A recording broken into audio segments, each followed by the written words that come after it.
to 94 being told about the hepatitis C, to 2001 being told that I received 6 batches of implicated VCJD blood from a victim that had passed away, and then last September I get told that due to the hepatitis C the liver is forming liver cancer and tumours are growing. So now I'm on the priority list for a transplant, basically.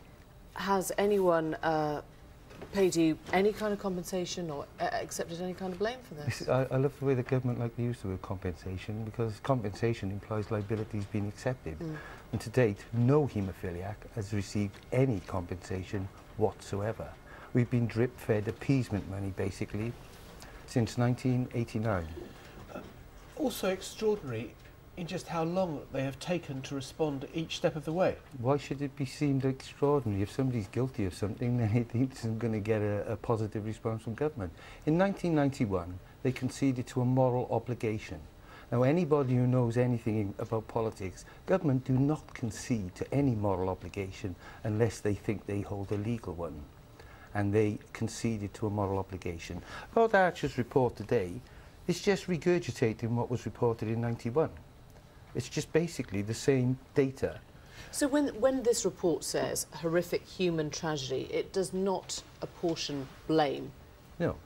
I think he felt very conscious of the fact that because it was an unofficial inquiry, therefore he didn't have any insurance cover to being sued for what he may or may not say, that he was very careful in the words he chose. But certainly it's been a horrific sequence of events, but tragedy and disaster imply accident. I don't perceive it was ever an accident.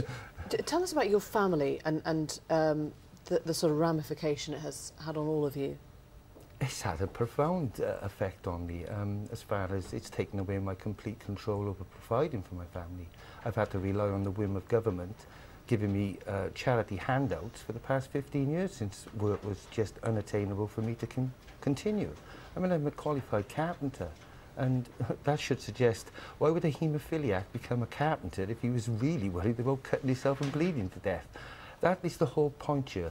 All the products that came from America were brought into this country under the premise that they were life support therapies, meaning if we didn't receive them, we would die. Incorrect. But to get them through the process of vetting, they had to be deemed as life support therapy. You chart something that has gone on for decades now. We were talking about that, this all having started in the 70s and 80s. I mean, 1971, basically. Yeah. Well, so however many years that is, 36, 37. Yeah.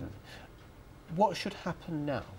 I think government should swallow their pride and take their medicine and say they're sorry and deal with this properly. If they don't want to concede to any legal liability, that doesn't mean to say they can't address the matter from a legal perspective. Because we have arrived at a point where still nothing has been sorted. I mean, in the last 2 years, you said another 30 sufferers Another 30 have died since Archer started every delivering. year that this happens is another family. The death rates now are greater than they were in 1990. And the haemophilic community is diminishing by 15 to 20 on average every year. And I just wondered whether you see any sign of that change of heart, that kind of apology coming from the government, them taking their medicine. I'm a very optimistic person, and without hope, then really you don't want to get out of bed in the morning. So I always hope that they will have a change of heart. I think we really need to say it as it is, because there's current ministers who are actually still in Parliament.